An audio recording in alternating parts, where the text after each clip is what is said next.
Student, now we start sexual reproduction in plants. वनस्पतींमधील लैंगिक प्रजनन. Before that, we have already studied the different parts of flower. आणि म्हणूनच या पूर्वीच्या भागामध्ये आपण फुलाच्या वेगवेगळ्या भागांचा अवयवांचा अभ्यास केला. Flower is structural unit of sexual reproduction in plant. म्हणजे वनस्पतींमधील फूल हे लैंगिक प्रजननाचं कार्यात्मक एकक आहे. म्हणजेच काय, वनस्पतींमध्ये प्रजनन प्रक्रिया, लैंगिक प्रजनन हे कोणत्या अवयवामध्ये घडतं तर फुलामध्ये. Flower is structural unit of sexual reproduction in plants. It consist of 4 floral whorls as calyx, corolla, androecium and gynoecium, arranged in sequence from outside to inside. आता या भागामध्ये फुलामध्ये किंवा प्रजनन प्रक्रियेमध्ये फुलामध्ये घडून येणारी जी प्रजनन प्रक्रिया आहे याच्यामध्ये 4 भाग अतिशय महत्त्वाचे आणि ते 4 भाग कोणते आहेत या ठिकाणी आपल्याला दिसतात. कॅलॅक्स म्हणजे त्यालाच आपण सिपल म्हणतो बाळांनो. या ठिकाणी दिसते आपल्याला सिपल, त्याला म्हणतो आपण कॅलॅक्स. सेकंड इज करोला, त्याला म्हणतो आपण पिटल. नेक्स्ट इज अँड्रोशियम, त्याला म्हणतो अँड्रोशियमचा पार्ट म्हणजे स्टेमन. अँड गायनोशियमचा भाग म्हणजे कार्पेल किंवा त्याला आपण म्हणतो पिस्टल. आउटसाईड टू इनसाईड हे 4 भाग फुलामध्ये कसे बसलेले असतात. आउटसाईड टू इनसाईड म्हणजे सगळ्यात बाहेरचा भाग जो आहे, फुलाच्या बाहेरचा भाग, त्याला आपण म्हणणार आहे कॅलॅक्स. हा सिपल पहिल्यांदा येणार आहे. त्याच्या आतमध्ये जो असणार आहे इनसाईड करोला, त्याच्या आतमध्ये पुन्हा अँड्रोशियम आणि पुन्हा मधला जो सगळ्यात आतमध्ये फुलाचा भाग जो आहे त्याला म्हणणार आहे आपण गायनोशियम. तर आपल्याला हे लक्षात ठेवायचं आहे, फुलाचे सगळ्यात महत्त्वाचे 4 अवयव म्हणजे कॅलॅक्स, करोला, अँड्रोशियम अँड गायनोशियम. आता या ठिकाणी सिपल हा शब्द कॅलॅक्ससाठी आलेला आहे किंवा पिटल ज्याला पाकळ्या आपण म्हणतो, दलपुंज, तर त्याच्यासाठी करोला हा शब्द आलेला आहे. स्टेमन that is androecium and carpel or pistil that is nothing but the gynoecium. अशा पद्धतीनं फुलामध्ये बाहेरून आतमध्ये या अवयवांची रचना झालेली असते. Androecium and gynoecium are called essential whorls because they perform the function of reproduction. Androecium आणि गायनोशियम जे आहे, अँड्रोशियम त्याला आपण मराठीमध्ये पुमंग म्हणतो आणि गायनोशियम त्याला मराठीमध्ये आपण जायांग म्हणतो. हे जे पुमंग आणि जायांग आहेत हे प्रजननाचं काम करतात. They work reproductive as a reproductive organ और they function, they are the main parts of reproductive system. They perform the function of reproduction. ते प्रजननाचं काम करतात. म्हणून अँड्रोशियम आणि गायनोशियम यांना काय म्हटलेलं आहे बघा, इसेन्शियल व्हर्ल्स. व्हर्ल म्हणजे मंडल, एक भाग. इसेन्शियल व्हर्ल्स म्हणजे आवश्यक मंडल, कारण हे रिप्रोडक्शन प्रजननाचं काम करतात म्हणून त्यांना इसेन्शियल व्हर्ल्स म्हणलेलं आहे. Whereas calyx and corolla are called accessory whorls. Calyx निदलपुंज अँड करोला दलपुंज म्हणजे पाकळ्या, यांना काय म्हणलेलं आहे, ॲक्सेसरी व्हर्ल्स म्हणजे अतिरिक्त मंडल. बिकॉज का त्यांना ॲक्सेसरी व्हर्ल्स म्हटलेलं आहे, because they are responsible for protection of inner whorls. आपण वरती बघितलं की फुलामधल्या या 4 भागांची रचना आउटसाईड टू इनसाईड कशा पद्धतीनं केली. तर ह्या आउटसाईड पार्टमध्ये कॅलॅक्स आणि करोला आहेत की ज्याच्यामुळं इनसाईड पार्ट जो आहे अँड्रोशियम आणि गायनोशियम यांचं प्रोटेक्शन केलं जातं.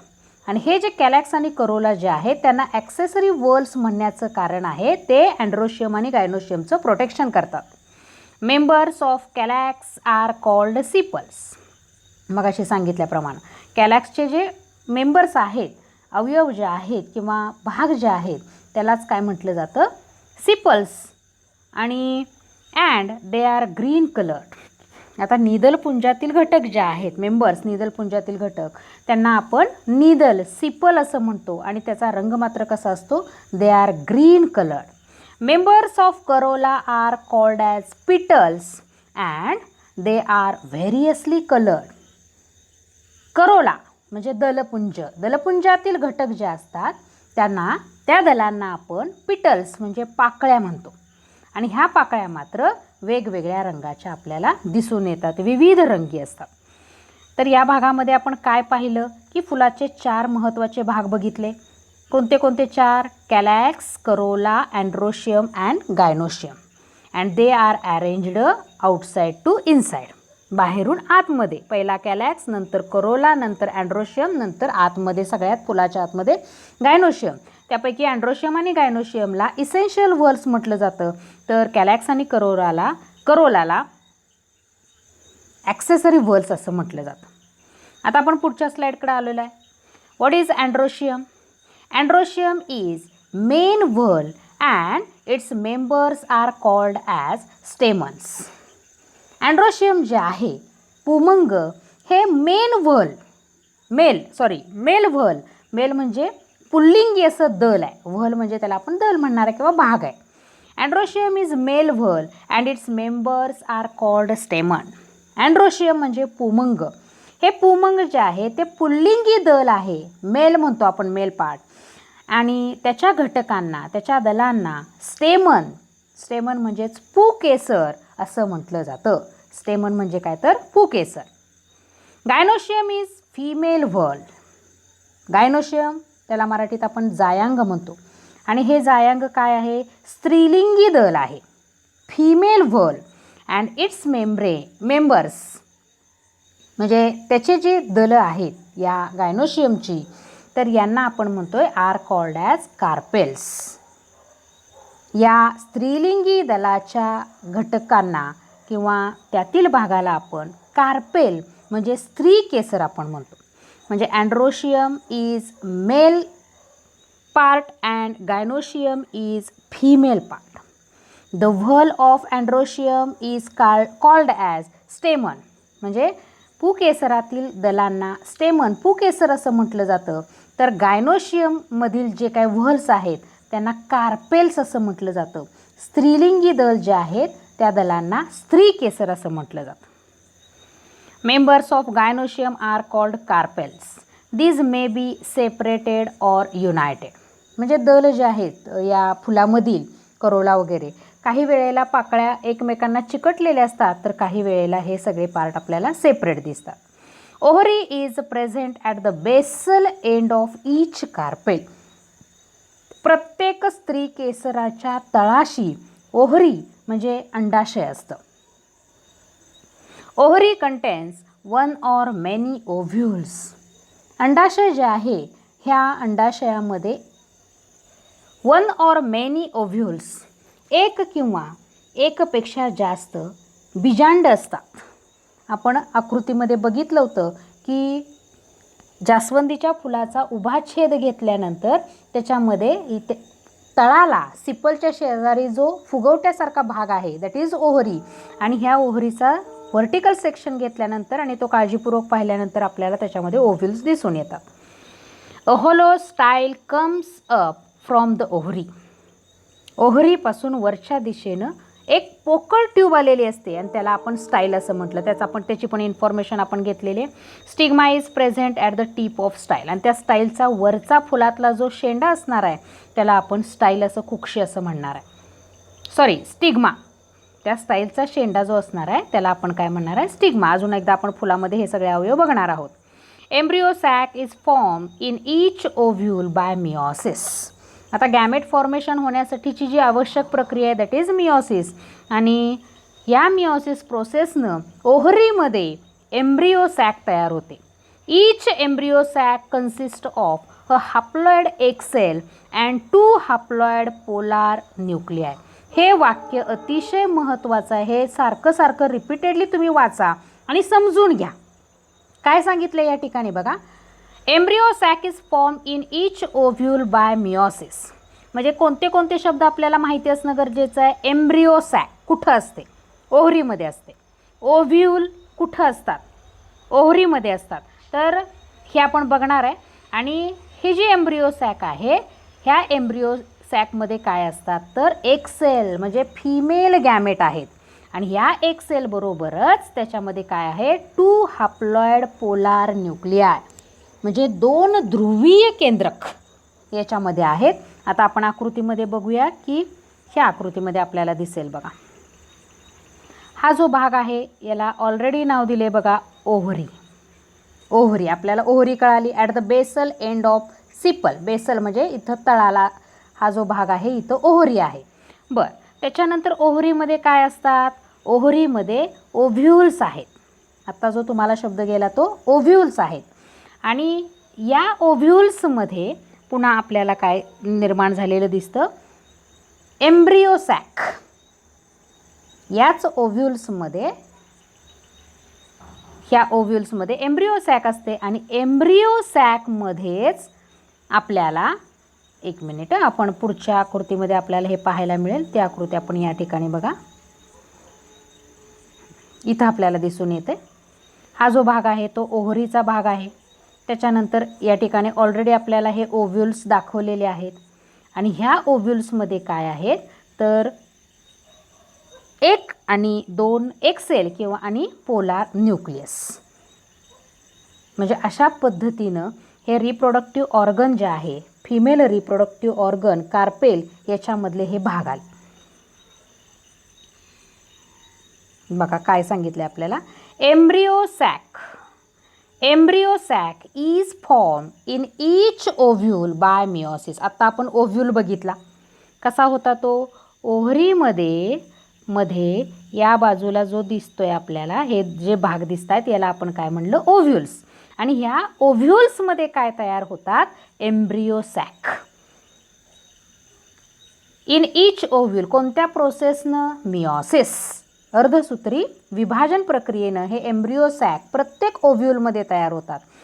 Each embryo. आणि ह्या एम्ब्रिओ सॅकमध्ये कोण लपलेलं असतं? हॅप्लॉइड एक सेल. आपल्याला हॅप्लॉइड सेक्शुअल रिप्रोडक्शनमध्ये हॅप्लॉइड एक सेल पाहिजेला आहे आणि हॅप्लॉइड जर्म सेल पाहिजेला आहे. त्यातला फिमेल रिप्रोडक्टिव्ह सेल जो आहे एक सेल तो हा एम्ब्रिओ सॅकमध्ये हॅप्लॉइड एक सेल आपल्याला मिळेल. आणि या एक सेल बरोबरच अजून त्याच्या जोडीला कोण आहेत 2 हॅप्लॉइड पोलर न्यूक्लिया म्हणजे 2 ध्रुवीय केंद्रक सुद्धा याच्यामध्ये असतात. This is the information about androecium and gynoecium. Androecium is male whorl and the members of this androecium are called stamen. Gynoecium is female whorl and members of this gynoecium are called carpels. आणि सगळ्यात महत्त्वाचं वाक्य शेवटचं हे लक्षात समजून घेणं गरजेचं आहे. ओव्हरी जी आहे त्या ओव्हरीमध्ये कोण असतं? ओव्हरी जी आहे त्या ओव्हरीमध्ये ओव्ह्यूल्स असतात. हे जे दिसलेत आपल्याला ते ओव्ह्यूल्स आहेत.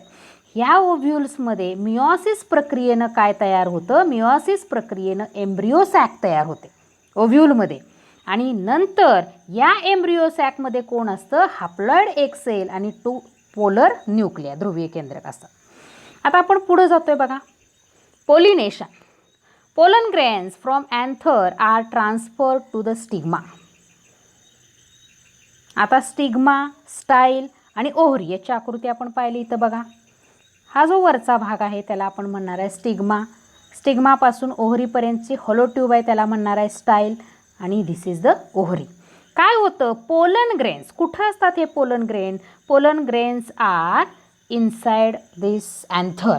अँथरमध्ये असतात आणि मिओसिस प्रोसेसनं ते जर्म सेल तयार होतात, पोलन ग्रेन्स तयार होतात. आणि हे पोलन ग्रेन्स स्टिग्मावरती येऊन पोचतात. This process is called as pollination. Transfer of pollen grain. Pollen grain कुणाकडे आहेत? पोलन ग्रेन परागकण ह्या अँथरकडे आहेत, परागकोशाकडे आहेत. आणि ह्या परागकोशामधले पोलन ग्रेन्स कुक्षीवरती येऊन पडणं. Transfer of pollen grains to stigma. आणि हे कसे येऊन पडतात? By abiotic factor such as wind, insect, water और बर्ड्स. अशा अजैविक घटकांमार्फत हे परागकण अँथरवरून परागकोशाकडून कुक्षीवरती येऊन पोचतात. या प्रक्रियेला परागीभवन म्हणजेच पोलिनेशन असं म्हटलं जातं. Stigma become sticky during pollination. Pollen germinate when they fall upon such a sticky stigma. जेव्हा हे पोलन ग्रेन स्टिग्मावरती पडतात त्यावेळेला स्टिग्मा म्हणजे कुक्षीचा भाग जो असतो तो स्टिकी थोडासा चिकट झालेला असतो आणि त्यामुळे ते तिथं जर्मिनेट होतात, पोलन ग्रेन रुजायला लागतात. That is a long pollen tube and 2 male gametes are form. आता पुढच्या आकृतीमध्ये बघूया काय सांगितलं आपल्याला या ठिकाणी. Long pollen tube and 2 male gametes are form. कसे तयार होतात बघा. ह्या ठिकाणी हा पोलन ग्रेन येऊन पोचलेला आहे. हा भाग स्टिग्माचा आहे. हा भाग इथे दिसतोय आपल्याला स्टिग्मा म्हणजे स्टाईलचा एंड जो आहे स्टिकी सरफेस त्याला आपण स्टिग्मा म्हणलेला आहे आणि या स्टिग्मावरती पोलन ग्रेन येऊन पडलेला आहे. आता या ठिकाणी या दोन आकृतींचं निरीक्षण करा. ह्या एक आकृतीचं आणि ह्या एक आकृतीचं. काय दिसून येतं. इथं पोलन ग्रेन आपल्याला दिसतोय पण ही ट्यूब आपल्याला खालची दिसत नाही.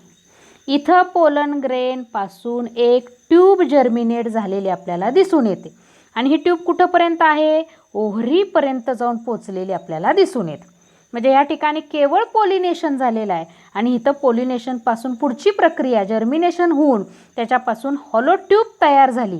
त्याला आपण म्हणणार आहे पोलन ट्यूब. आकृतीमध्ये इथं आपल्याला दिसते ही पोलन ट्यूब आहे बघा.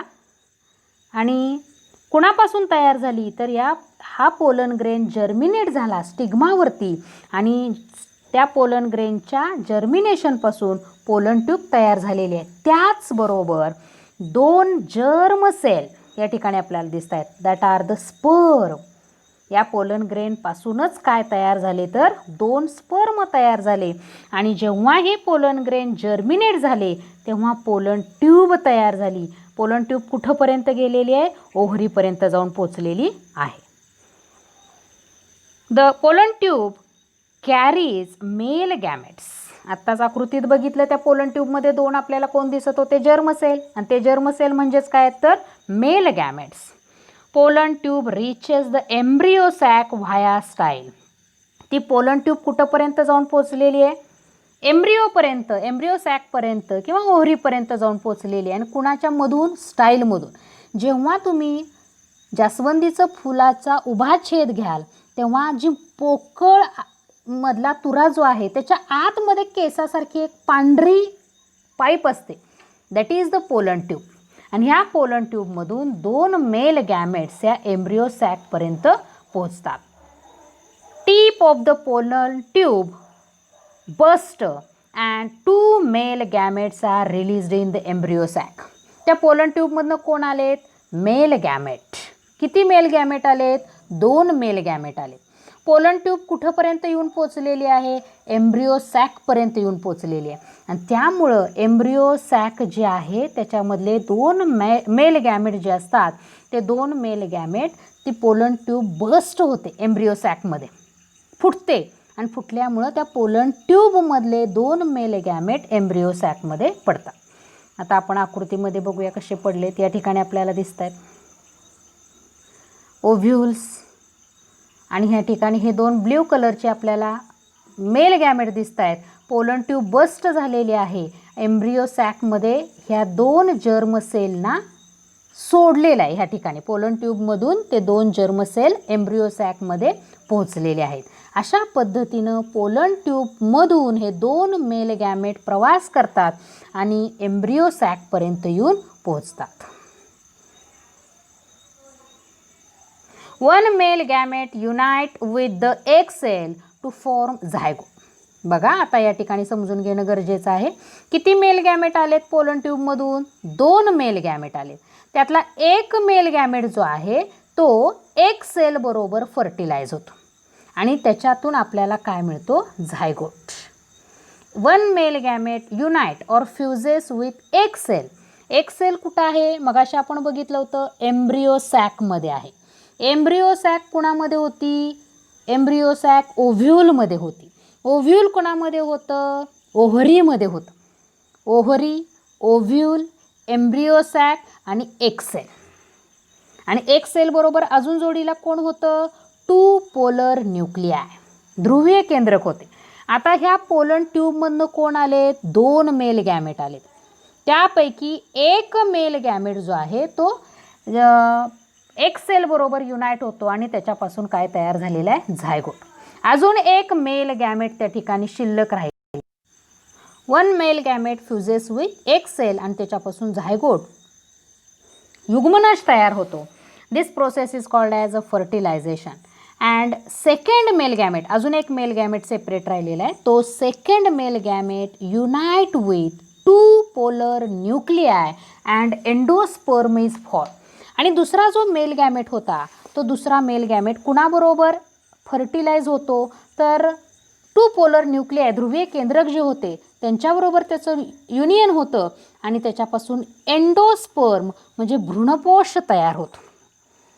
2 मेल गॅमेट 2 पार्टशी फ्यूज झाले. कुठल्या 2 पार्टशी? एक मेल गॅमेट फ्युजेस विथ एक cell, that is the fertilisation process, आणि त्याच्यापासून झायगोट तयार झाला.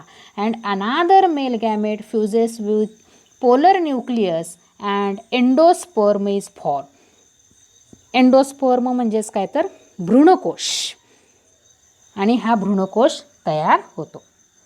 As 2 nuclei participate in this process it is called as double fertilisation. आता या प्रक्रियेमध्ये किती मेल गॅमेटनी भाग घेतला? 2 मेल गॅमेट आले. पोलन ट्यूबमधून किती मेल गॅमेट आले? 2 मेल गॅमेट आले. हे मेल गॅमेट कुणापासून आले? पोलन ग्रेनपासून आले. पोलन ग्रेन कुणापासून मिळाला आपल्याला? अँथरपासून मिळाला. किंवा पोलन ग्रेन कुणामध्ये असतो? अँथरमध्ये असतो.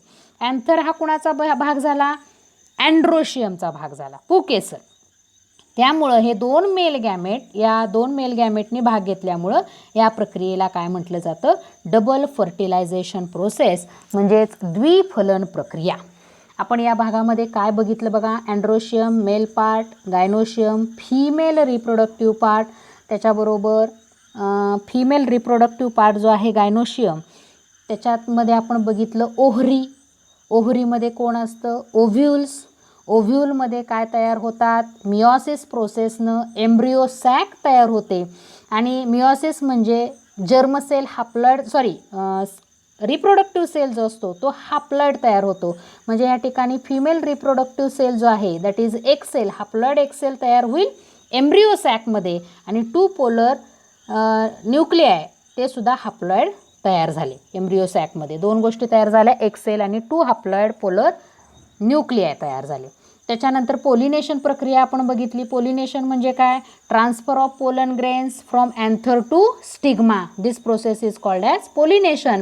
पोलिनेशन अबायोटिक फॅक्टर मार्फत होतं आणि पोलिनेशन मार्फत पोलन ग्रेन जो आहे जो अँथरमध्ये असतो तो ट्रान्सफर होतो स्टिग्मावरती. तुरा जो आहे फुलाचा सगळ्यात वरचा तुरा, त्याला कुक्षी म्हणतो, त्याच्यावरती जाऊन हा पोलन ग्रेन जर्मिनेट होतो. जर्मिनेट झाल्यानंतर त्याच्यापासून पोलन ट्यूब तयार होते. ॲज वेल ॲज 2 जर्म सेल्स त्याच्यामध्ये वाढ होते त्यांची. आणि ही पोलन ट्यूब एम्ब्रिओ सॅकपर्यंत जाऊन पोचते. आणि जेव्हा ही पोलन ट्यूब बस्ट होते तेव्हा एम्ब्रिओ सॅकमध्ये 2 मेल गॅमेट सोडले जातात. 1 male gamete fuses with egg cell to form zygote and other male gamete fuses with 2 polar nuclei to form endosperm. इथपर्यंत आपण पाहिलं. आता आपण पुढे जाऊया. या आकृतीत काळजीपूर्वक आपण निरीक्षण केलं या आकृतीचं तर आपल्या लक्षात येईल की या ठिकाणी पोलिनेशन कशा पद्धतीनं झालंय. हा जो सर्कल इथं दाखवलेला आहे या ठिकाणी काय आहे? अँथर आहे. आणि या अँथरमध्ये पोलन ग्रेन आहे. हा पोलन ग्रेन या ठिकाणी आपल्याला दाखवलेत बघा. हा अँथरचा मोठा सेक्शन केलेला एनलार्ज, याच्यामध्ये हा पोलन ग्रेन आहे. पोलन ग्रेन जर्मिनेट होतोय, त्याच्यामध्ये मेल गॅमेट तयार होत आहेत. आणि हा पोलन ग्रेन या ठिकाणी जर्मिनेट झाल्यानंतर पोलन ट्यूब ओव्ह्यूल्सपर्यंत जाऊन पोचलेली आपल्याला दिसून येते. त्याच्यानंतर या ठिकाणी आपल्याला सीड किंवा फ्रूट तयार झालेलं दिसून येतं. सीड ह्याच्यामध्ये झायगोट आणि एंडोस्पर्म आहे, त्याची वाढ झालेली. आणि जेव्हा याचं जर्मिनेशन होतं त्यावेळेला झायगोटपासून न्यू ऑर्गॅनिझम तयार झालेला दिसतो आणि या झायगोटच्या डेव्हलपमेंटसाठी लागणारे जी काही न्यूट्रिशियस इलेमेंट आहे ते एंडोस्पर्ममध्ये असतं आणि पुन्हा याच्यापासून पुन्हा रिप्रोडक्शन झालेलं आपल्याला दिसून येतं. याचा हा फूल जो आहे त्याला पुन्हा सर्कल केले का, तर flower is the reproductive part of plant. आता फर्टिलायझेशन प्रक्रिया कशी होते आतापर्यंत आपण बघितलं. हा सेक्शन केवळ घेतलेला आहे रिप्रोडक्टिव्ह पार्ट, फिमेल रिप्रोडक्टिव्ह पार्टचा, ओव्हरीचा आपल्याला दिसतोय बघा. सगळ्यात महत्त्वाचा भाग, दिस इज द ओव्हरी. ओव्हरीमध्ये आहेत ओव्ह्यूल्स. ओव्हरीपासून जी काही एक ट्यूब निघते आणि इथं आपल्याला तुरासा दिसतो याला स्टिग्मा म्हणतो आणि ह्या होलो ट्यूबला आपण स्टाईल म्हणतो. आता ह्या ठिकाणी पोलिनेशन झाल्यामुळं या ठिकाणी पोलन ग्रेन आलेला आपल्याला दिसून येतोय. सेकंड डायग्रॅममध्ये पोलन ट्यूब जर्मिनेट झाले, त्याचबरोबर त्या ठिकाणी 2 स्पर्म म्हणजे मेल गॅमेट दिसत आहेत. पुन्हा ही पोलन ट्यूब ओव्ह्यूल्समध्ये बस्ट झालेली आपल्याला दिसते, फुटलेली दिसते आणि त्याच्यातून 2 मेल गॅमेट या ठिकाणी ओव्ह्यूल किंवा एम्ब्रिओ सॅकपर्यंत पोचलेले आहेत. आता हे जे 2 मेल गॅमेट होते या ठिकाणी लिहिले बघा. मेल गॅमेट म्हणजेच कोणतं, स्पर्म सेल. त्यातला एक जो आहे इथं एक सेलकडे बाण गेलेला दिसतोय आपल्याला आणि दुसरा जो आहे तो पोलर न्यूक्लियाकडे गेलेला दिसतोय. आपण एवढ्यावरतीच आपलं लक्ष केंद्रित करा. 2 स्पर्म सेल जे होते त्यातला एक सेलशी फर्टिलाइज झाला आणि दुसरा आहे तो पोलर न्यूक्लियाशी फर्टिलाइज झाला आणि 2 जर्म सेलनी भाग घेतला, म्हणून याला म्हटलेलं आहे double fertilization. After pollination the pollens are transferred to the ovary through pollen tube. Pollination नंतर पोलन ग्रेन्स किंवा मेल गॅमेट हे ओव्हरीपर्यंत जाऊन पोचतात पोलन ट्यूब मार्फत. After reaching the ovary, one of the male gamete meets with ovule or the female gamete fertilization and other joins with the polar nuclei. एक male gamete एक सेलशी आणि एक आहे तो पोलर न्यूक्लियाशी युनाइट होतो. गॅमेट फ्युजिंग विथ एक produces अ zygote. एक सेलशी ज्या गॅमेटचं फर्टिलायझेशन झालं आहे त्याच्यापासून झायगोट तयार होतो, भ्रूण, which eventually grows to be an embryo. आणि त्याची झायगोटची वाढ झाल्यानंतर आपण बघितलं आहे त्याला आपण म्हणतो भ्रूण, एम्ब्रिओ तयार होतो. Second, gamete which fuses with polar nuclei lead to the formation of endosperm. Polar न्यूक्लियाशी जो मेल गॅमेट फ्यूज झालेला आहे त्याच्यापासून एंडोस्पर्म तयार होतो. Which looks after the nourishment of the embryo. त्या भ्रूणाची वाढ होत असताना त्याला पोषक घटक पुरवण्याचं काम हा एंडोस्पर्म करत असतो. In the end, the fertilized ovules turn into seed. Ovule बीजांड्यापासून काय तयार होतं, सीड, बी तयार होते आणि ovary itself turn into fruit. Ovary जे आहे त्या ओव्हरीपासून आपल्याला अंडाशय त्याला आपण म्हणणार आहे, त्या अंडाशयापासून फळ तयार होतं. म्हणजे बीजांड ओव्ह्यूल्सपासून सीड तयार होतात आणि ओव्हरीपासून फ्रूट तयार होतं. हे काळजीपूर्वक पहा, लक्ष द्या. आता या ठिकाणी पुस्तकामध्ये तुम्हाला पेडिसिलेट फ्लावर आणि सेसिल फ्लावर दिलेत. पेडिसिलेट म्हणजे त्याला मराठीमध्ये आपण म्हणतो पुष्पवृत्त, देठ असणारी फुलं. काही ठिकाणी या ठिकाणी दिलेत बघा. A flower which bears a stalk or pedicel is called pedicellate flower. आपल्याला माहीत असणारी, आपण आपल्या निसर्गामध्ये काही फुलं पाहतो त्यांना देठ असतात. गुलाब हे आपल्या ओळखीचं उदाहरण आहे, तर त्याला देठ आहे म्हणजे तो काय झाला, पेडिसिलेट, गुलाबासारखी जी फुलं दिसतात ती. सेसिल म्हणजे त्याला मराठीत आपण म्हणतो स्थानबद्ध फुलं. स्थानबद्ध म्हणजे ती फांदीला चिकटलेली असतात फुलं, जे आहे देठच नाही आहेत अशा फुलांना आपण सेसिल फ्लावर म्हणतो. Flower which is born directly on the stem is called sessile flower. It is devoid of stalk म्हणजे त्यांना देठ नसतो किंवा देठाच्या अभावानं जी फुलं दिसतात त्या फांदीला चिकटलेली त्याला सेसिल फ्लावर म्हणतो. या ठिकाणी ही काही फुलं दाखवलेली आहेत, याच्यामध्ये पेडिसिलेट फ्लावर आणि सेसिल फ्लावर आहे. पुढचा जो भाग आहे तो a flower is called bisexual if both whorls that is androecium and gynoecium are present in the same flower. म्हणजे काही फुलांच्यामध्ये जसं की जास्वंद आपण बघितलं, याच्यामध्येच मेल गॅमेट पण आहे आणि फिमेल पण भाग आहे. अँड्रोशियम आणि गायनोशियम एकाच फुलामध्ये आहे, तर त्या फुलाला आपण काय म्हणणार आहे, बायसेक्शुअल फ्लावर. उभयलिंगी फुलं त्याला आपण म्हणणार आहे. आणि ही मात्र आता तुम्हाला आकृती जी दाखवलेली आहे ती मात्र युनिसेक्शुअल आहेत, म्हणजे मेल गॅमेट वेगळ्या फुलामध्ये आहे आणि म्हणजे अँड्रोशियम वेगळ्या फुलामध्ये आहे आणि गायनोशियम वेगळ्या फुलामध्ये आहे. A flower is called unisexual if any one of the above mention two whorls, म्हणजे वरती मेन्शन केलेल्या 2 दलांपैकी कोणती 2 दलं, अँड्रोशियम किंवा gynoecium is present in the flower. If only androecium is present it is male flower. केवळ पुमंग असणाऱ्या फुलाला male flower असं म्हणतो आपण त्याला, किंवा नर फूल त्याला असं म्हटलं जातं. And if only gynoecium is present flower is female flower. त्याला गायनोशियम फक्त असेल अशा फुलाला आपण मादी फूल असं म्हणणार आहे. उदाहरण दिले पपया या ठिकाणी. पपया बघा, हा मेल पपया फ्लावर दिसतोय आपल्याला आणि या ठिकाणी फिमेल पपया फ्लावर आपल्याला दिसतोय. त्या पद्धतीनं इतर फुलांचं सुद्धा तुम्ही निरीक्षण जर केलं तर त्याच्यामध्ये तुमच्या लक्षात येईल की मेल फ्लावर आणि फिमेल फ्लावरची रचना वेगवेगळ्या प्रकारची झालेली दिसून येते.